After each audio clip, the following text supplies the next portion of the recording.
Hello, everybody. Welcome to the Alive and Thrive show. I'm Tanya, and this is Mike, and we are very grateful to be putting on yet another episode of Relationship Talk. So our mission at the Alive and Thrive movement, we're a conscious movement for people that want to feel alive and thrive in their relationships. And we want you to be able to express yourself and grow through personal empowerment in order for you to create and cultivate those authentic and connected relationships that you not only want, but you absolutely deserve. Great.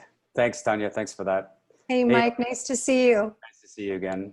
Hello to everyone out there. And again, we appreciate you being here with us for another episode. And as always, we're super grateful for having this opportunity to share our message about relationships and love and relationship to self and all of that great stuff. So we're super stoked, and I hope everyone out there is doing great. And so what exciting topic do we have this week, Tanya? So today we're going to talk about the superpower of introspection, right? Nice. Yeah. A place where both of us began our personal development journey. Exactly. Yeah. That's super important. It's one of those things where, you can't really have fulfilling relationships unless you've done the retrospective work. So absolutely. Yeah, I'll have you lead with that. How does that sound? Okay, it sounds great. So, it's no secret that everyone deserves to feel like a superhero, right? We deserve to be that superhero in our own relationship story. Whether we're single or we're involved with someone else, it doesn't matter. But in order for this to happen, we have to be able to look deep within ourselves. And we also need to be able to call ourselves out when necessary. And that's a really difficult thing for many of us to do. And too many people are walking around feeling anxious in their bodies and questioning whether their partners really love them or not. And we're experiencing these feelings of rejection and disconnection and possible feelings of inadequacy. And unfortunately, this is more common than one might think. And the only way to create that positive change is to become empowered. And the way to become empowered, it begins with introspection. So it's the beginning of the journey, because without it, you can't continue putting one foot in front of the other. So when we think of introspection, what does it really mean? What comes up? What's the answer that you come up with if you were to pose that question? And once you have that answer, how do you apply your findings to your intimate relationship or any relationships that you might have? So when we have introspection, it's actually termed as being a form of intellect, which I think is rather fascinating because it's just another deep level of self-awareness. And we can call introspection self-awareness. It doesn't matter because they really overlap one another. And this is where we're able to examine ourselves. We're able to see our conscious thoughts and feelings, and we begin to make that shift in the lens in the way we're viewing not only the world, but the way that we're viewing ourselves. And the exciting thing is that the more that we examine ourselves, the more we understand ourselves. And this is where we can make those changes in creating those fulfilling relationships that we always say that we not only want, that we absolutely deserve. So to coin a term, many of us are just simply sleeping. We haven't really, woken up to who we are. And that means to see the patterns in our thoughts and to see the patterns in our behaviors and our actions, and to really, take a look at ourselves where we're self-sabotaging and where we make those unconscious choices to react, or those unconscious choices to isolate based upon the triggers of those past experiences that we've all had. And all of this, it's shaped us. It's shaped us in creating a persona of what we're choosing to put out there versus the truth of who we really are. Because when there's introspection, there's this power that you no longer have to hide parts of yourself that you're maybe possibly ashamed of, or you're feeling less than. You actually get into total acceptance of who you are, into that wholeness, right? And so when you neglect introspection, it's been said by many that it's this huge mistake, because it's this sign of low emotional intelligence. And you're not going to be able to see your behavioral mistakes. And there's going to be this inability to manifest healthy relationships, professional relationships, and personal goals. So, I mean, it's normal. It's normal for us to have bumps in the road. I mean, that's what life's all about, right? It's the ebbs and flows. But when there's this presence of full-blown potholes, man, you've been given this warning signal, this light's going off and on to become introspective, or call it to have this self-awareness, so that now you can navigate through these, you know, uncharted waters, and you can begin to create the connections that you want with agility, and you can continue to refine and improve your interpretation of reality. Otherwise, your interpretation remains one of bias, right? And those limiting beliefs, those stories that we conjure up in our head. And so it gives us the ability to really view and to really understand our thoughts and our behaviors. And, you know, that brings us just closer to happiness and the ultimate goal of creating that intimacy and those relationships that we really want. And when we don't have introspection, we tend to constantly resort to using certain words, certain behavioral patterns, certain communication styles. And it often comes from a place of fear, a place of lack, right? From old scars and past wounds, because we're feeling threatened, and we have this primal instinct that we just want to protect ourselves. So we either lash out or we retreat. I mean, whatever defense mechanism you choose to use, whether it's fight, flight, or freeze, they're there. And they are there for a reason, but that also becomes this neural loop that we've created within our minds and our bodies.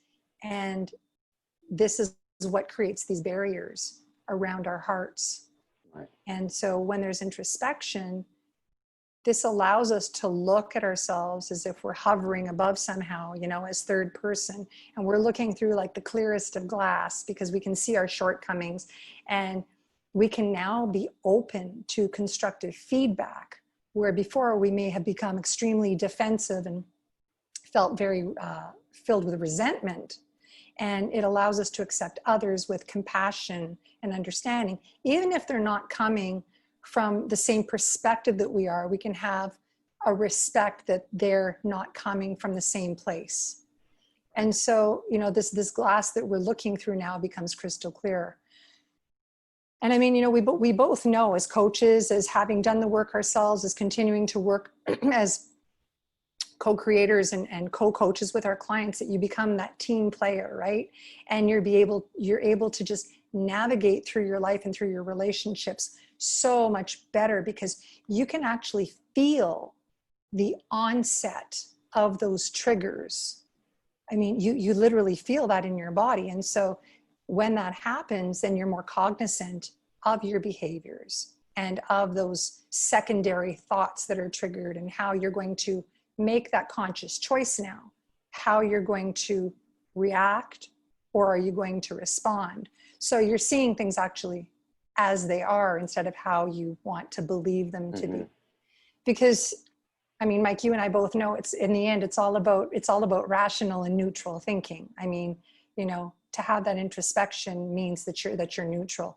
I always used to say it means that you're Switzerland. You're not on one side and you're not on the other, right? Yeah. There's really no borders, and it really gives you the ability to see someone else's point of view, and if you don't agree with them, but to be able to arrive at that compromise. And it's not always about winning. It's not always about winning, but to arrive at that compromise. So, you know, the interesting thing about introspection is it's that it allows you to look at that reflective lens. It allows you to look at your reflective thoughts and your past behavior, so that you can make those changes. And I mean, you know, and when we look at parts of ourselves that are less than, I mean, well, hey, let's say it, therein lies your superpower.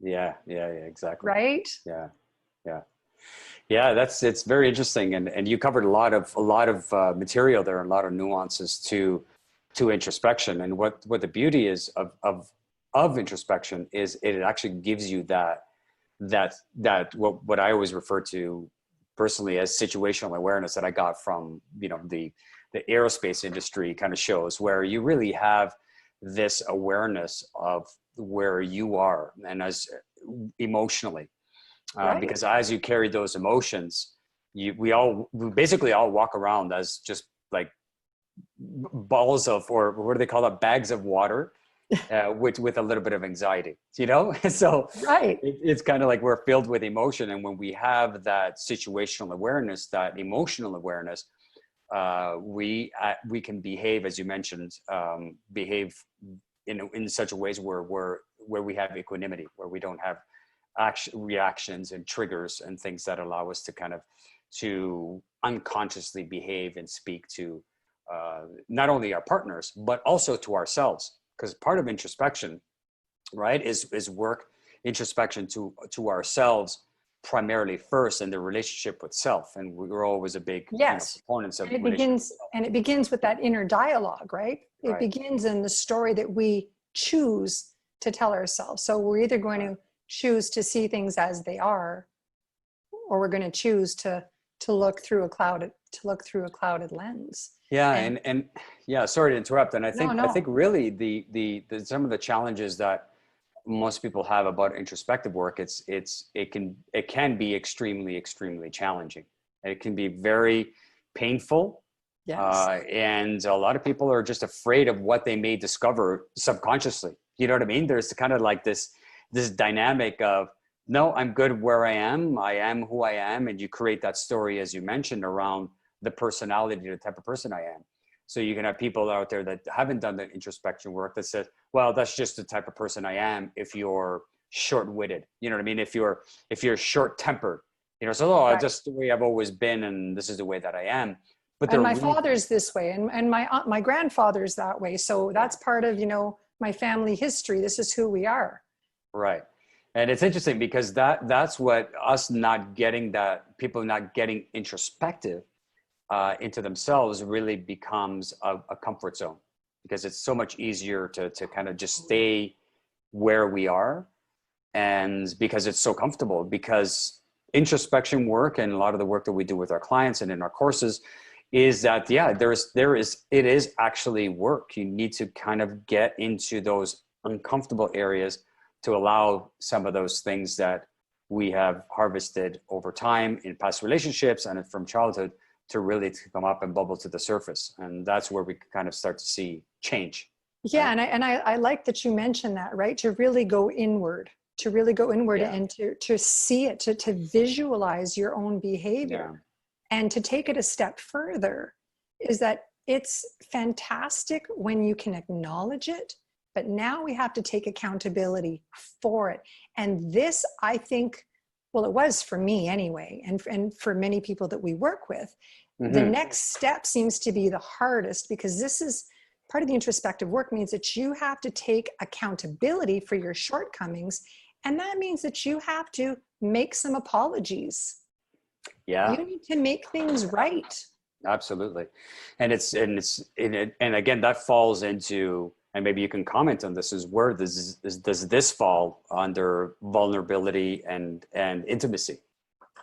A Yeah. 100%, a Yeah. 100%. Right. Because I love that you mentioned that, because there's so many topics where you and I are like, yeah, like this is where it is, and this is where it is, and they're all valuable, but the process of beginning the inner work begins with introspection. And there has to be, as you mentioned, a vulnerability to begin introspective work. If your mind is going to remain in one paradigm, Right. and you're not willing to make that shift, if you're not willing to take off the glasses in which you're viewing yourself in the world, and put something else on, then you're going to remain stuck, and you're not going to be introspective. But you might still continue to tell your story, say, oh yeah, I really know myself. And Yeah. we see that a lot. Yeah, we certainly do. And it's interesting because I can, that resonates with me, because many years ago, before I started my kind of my personal development journey, is that's exactly how I thought. I thought that if I was too vulnerable and put my neck, stuck my head out, Right. um, I was fearful of judgment. I was fearful of losing my identity. what was interesting is I just didn't know. Like, I didn't know that I had these behaviors or this mindset or this internal talk. You know, I didn't really know how future oriented my thoughts were until I did some introspective work. And as I began to do that work, I realized that I wasn't really present. And books like The Power of Now from Eckhart Tolle, which are, you know, are part of my library as well, is that it allows you to connect with that thought and about being present. So the advantage of introspection is, of course, falls into your lap, but also in your relationship with a partner, because you can be very future oriented in your relationship as well, even though it feels like the lack of presence is not a topic in relationships, but it is, because if you are very much future oriented and you're with a partner who wants to be very present, now you've created a shift in energy. So if you've got somebody that's in a mindset of future oriented, you have somebody that's just being present, and now you're in a state of anxiety being in that future state because you're always looking to create something or to go something or to do something and build something. And that's where kind of anxiousness in relationships comes in. So that different style of mindset creates issues within our intimate relationships. So there's so many different facets of that, right? Yeah. And I love that you said that, because what we don't realize is that as long as we're in the future, we're living in anxiety. And as long as we're in the past, we're living with regret. Yeah. And it's only in the present that we have the stillness of literally the power of now, right? Yeah. The power of who we are, of where we are in our centering, no matter what's going on. When there's that deep introspection, and let's touch on this for a second. We're in the throes of COVID worldwide right now. And when there's introspection, there's acceptance. Yeah. And there's not as much of that resistance that we're trying to push everything away, jacking up our nervous systems, making things worse, which also is the ripple effect outward into our relationships and sending that negativity. Yeah. So there's just so much that encompasses knowing who you are. And when I say knowing who you are, I also don't mean coming from a real stoic or angry point of view. I mean, knowing who you are in your heart, because that's what we teach, right? Exactly. I mean, knowing who you are and having compassion for others who still may not understand or agree with you. That's okay. Yeah, and you're going to get a lot of that during the personal journey anyways. A lot of people are not going to understand or enjoy or even accept the fact that you're going through this work. And the introspective part about touching back to being present is really that it does directly affect your relationship, because you're not present to just conversations that you're having, because you may be sitting down with your partner and having a conversation, and it may be something very important, or it doesn't create intimacy when your mind is in the future thinking about something, and you can't be present to cultivate that relationship if your mind. Or to interrupt, or thinking about trying to get your point, waiting for them to stop talking. So you in a time of conflict. Yeah, in a time of conflict, for sure. What I was specifically referring to is just having a conversation with your partner about anything that is related to what is going on at the moment, and then you're still kind of thinking of what could be happening in the future and just not being present to that moment. And the more present we are, then obviously there's going to be building that intimacy. But again, unless you do the introspection, we just don't know what we don't know. And I'm certainly guilty of that. If I know now, or if I knew then what I know now, it would be a perfect world. However, whatever perfect means, but that should be translated across billions of people across the globe. Sure. Well, we wouldn't have experienced what we experienced, which has enabled us to be here today.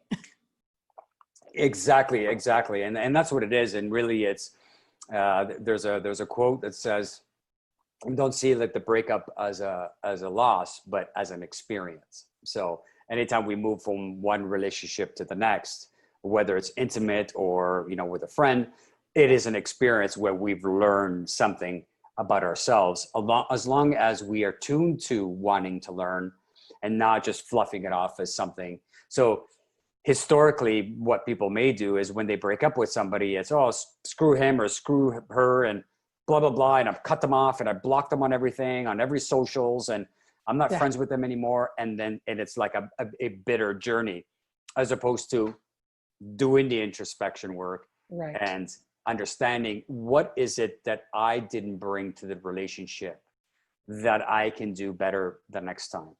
Well, you're right. Because when we have the introspection or the self-awareness, we have this wherewithal of knowing how to show up, not only for ourselves, but for our partners, for our families. And that's the key to recognizing our emotions. And that's the key to taking hold of our emotions and understanding it, because complete awareness and mindfulness is what assists us in like every waking moment of every day.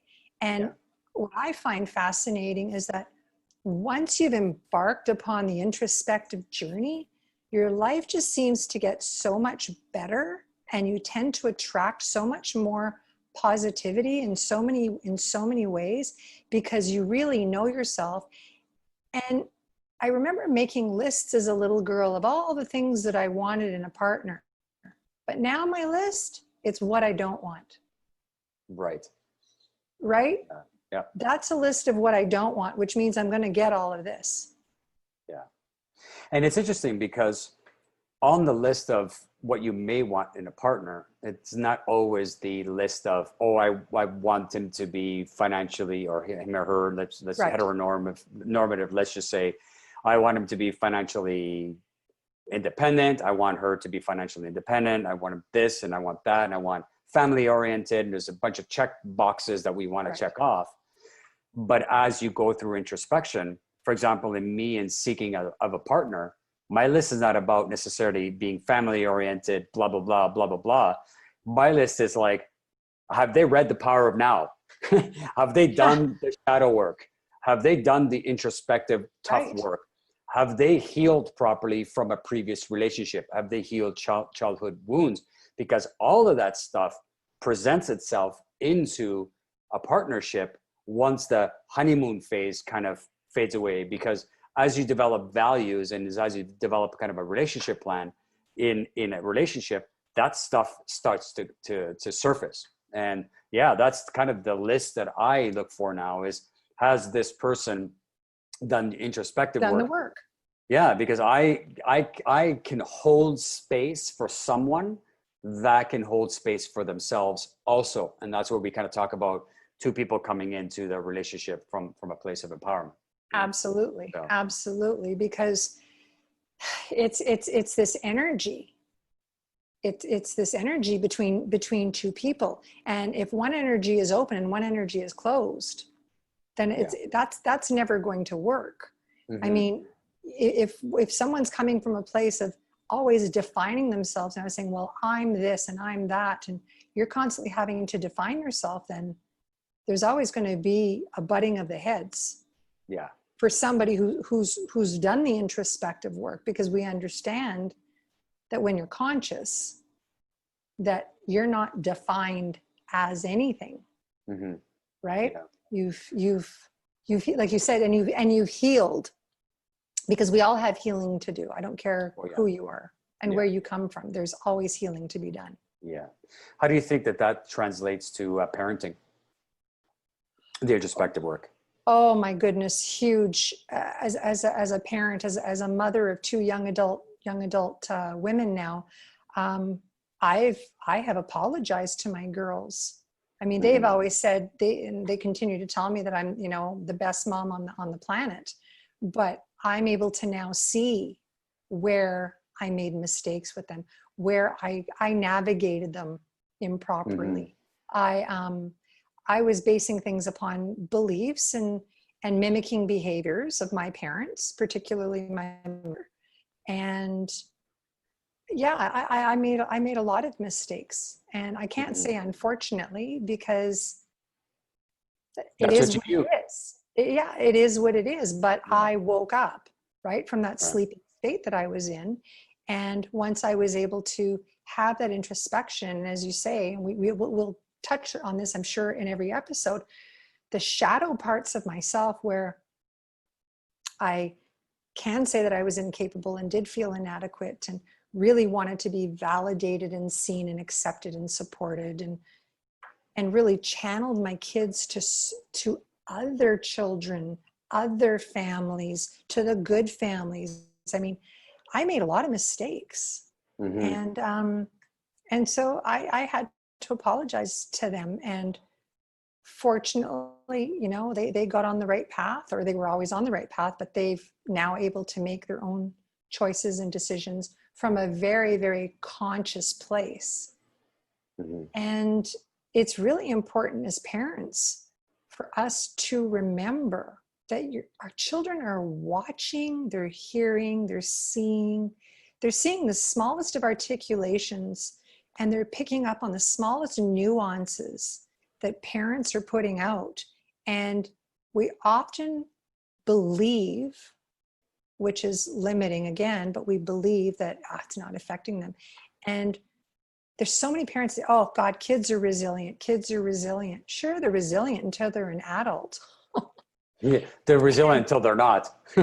right? They're resilient Yeah. until they're not. And now they're, you know, in these shitty relationships, and they're freaking choosing the wrong partners, and they're repeating mistake after mistake. And, you know, they don't, I don't know why. I don't know why this keeps happening to me. Yeah, I don't know how I attract these kind of men, or I don't know attract these kind of women. You know, it's always that how I attract. It's always about the other person. We always blame the other person when, Absolutely. in actuality, it's all on how we, you know, how we show up. And again, we're taught that from our parents, but generationally, we have this. But this we have broken adults that are actually children that never healed Oh, from whatever they went right. through their childhood. So it's like, you know, my parents didn't heal from their wounds, and their parents didn't heal from their wounds, and their parents didn't heal from their wounds. And we basically just have a generational, uh, a generation of shitty parents. Now, I can't speak for parents. I'm not a Right. parent, but I was parented, and let's just say that a lot of us could probably have, could have appreciated a little bit more. Let's just say Well, I think that's a different. very delicate and tactful way of putting it. Yeah, exactly. Yeah, And you exactly. know, and parenting and all that is actually a great topic for us to explore during an episode, because how you parent definitely affects intimate relationships if you have children or if you have stepchildren. So, but we'll save that for a later date for sure. Yeah, I'm sure you can add some insights on that as well. So, yeah, and it's the introspection really can, and I think to do certainly have the ability to be able to provide some value to our watchers and to our listeners is what ways can we begin introspection? You know, how does that begin in your mind, Tanya, as far as introspection? Where can somebody start? That's a really great question. I would say, because, you know, with us, it always comes, you know, back to us as coaches, because we can literally convey and articulate our own personal experiences from our hearts, not just Mm-hmm. from something that we're reading in a book, right? Right. And mine really began with my style of communication, or shall I say, my lack of. Mm-hmm. I did Yeah. not have a healthy uh, communicative way about me. I had a tendency to shut down, Mm-hmm. and I was very, very fearful of anybody that was going to be assertive with me, that came across assertive, and just had something to say. I always took that as coming from a place of confrontation, and I would retreat and go inward. And then I would feel shame because I didn't know how to stand up for myself. And as a young mother of two little girls, I was afraid when I'd have to go into the principal's office and advocate for my kids because this person was in a position of authority. So I gave my emotional authority away to many people because, again, I was mimicking behavior that was shown in my house. But once I had enough of that and I started recognizing my patterns, that's where I began to make the changes. And I would say, okay, I would make a list of like a to-do list of things that I really wanted to take care of, words that I needed to speak to somebody. And that's where I began. And I would start with something small. And I know it sounds really silly, but it really does work. For somebody that was afraid of confrontation and very much a people pleaser, it could be something as small as somebody saying, hey, I'd like you to come to my barbecue on Saturday night. Could you do me a favor? Could you bring a salad and a dessert? And right there, I'd feel something in my stomach because I think, oh my God, one more thing on my plate. My week is so full. I'm totally stressed out. And I'd be, yes, of course, I'd be happy to. And then I would bitch and complain the whole day long while I'm making it and show up with here it is. Instead of saying, geez, you know what? Thank you so much for the invitation. I really am having a heavy week this week. Would it be okay if I just picked something up at the grocery store, or I'll just bring a bottle of wine? Right. And that's just even a really simple place to start if you find it too difficult. Yeah, and that's a great point. And I mean, there's many different ways in which you can start the introspective work. In my experience, what I start to realize is I started to see a pattern. So for some of our listeners out there, is if you're finding that in relationship, let's say in a relationship scenario, you are repeating the same patterns. You're going from one relationship to another. You're in a relationship for an extended period of time and you are struggling, you are unhappy. This is kind of all of these are the signs or the triggers in which can tell you that there's something going on within me that I don't see, because that introspection is that mirror. And a lot of us don't want to see, as you mentioned, in that mirror. It's very easy to blame the other person or the scenario or what that is, but really it's understanding what your pattern is and say, you know what? Yeah, I've been in 4 relationships in the last 3 years. And for some reason, the pattern keeps repeating. So that's when you start to see a pattern of behavior in yourself, is already a sign that you're taking responsibility. Like the moment you say, you know what, I keep doing this in every relationship, you've now empowered yourself. And again, that's what we do in this movement, is we want to empower people. And to feel empowered is taking that responsibility, which I'm sure we'll say over and over again in all the shows. You know, it's like a broken record, but the reality is once you've taken that responsibility, you're already empowered. So for my journey specifically, the first place I went for professional help through a psychotherapist, just because that's the way my mind works. I needed to understand why this was happening and how I was behaving mimicked what had transpired or what I saw in my household. Again, those programs and dynamics. Yes. Growing up from child parents, parents that didn't know what they didn't know either, and generationally brought down some of those habits. And I carried those into relationships. And guess what? Relationship dynamics have changed. People don't stay together and put up with bullshit for 60 years or 50 years or 40 years. Because we don't have to. Exactly. We don't have to anymore. And we're looking now for the common denominator, right? Like you said, that patterning, where's the common denominator? Right. And so by doing the introspection is where we can begin to say, okay, now I'm going to show up to the relationship wholly only if we're if we want to invest in doing the work. We don't, we're just going to repeat stuff over and over again. And then we blame it on everybody else and nobody's happy. And there's nobody out there for me. There's nobody in New York to date. There's no one in Toronto to date. There's nobody anywhere to date. No one's available out there. When we really need to look inside and realize, where are we not showing up to relationships? Right. 100%.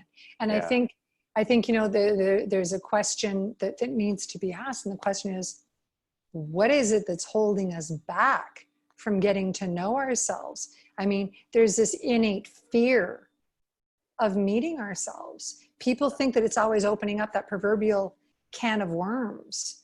But if you're unhappy, sitting in discontent, feeling frustrated, riddled with anxiety, not sleeping, questioning if your partner loves you, questioning if anybody will love you.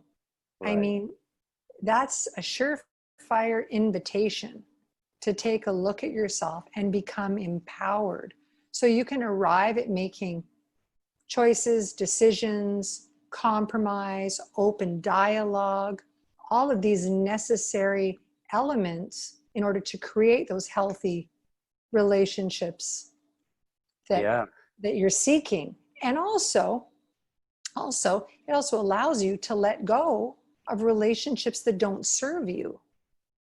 Yeah. Which is again a whole other episode. Yeah, and we get to see kind of that introspection of why we behaved a certain way, and we're able to look back.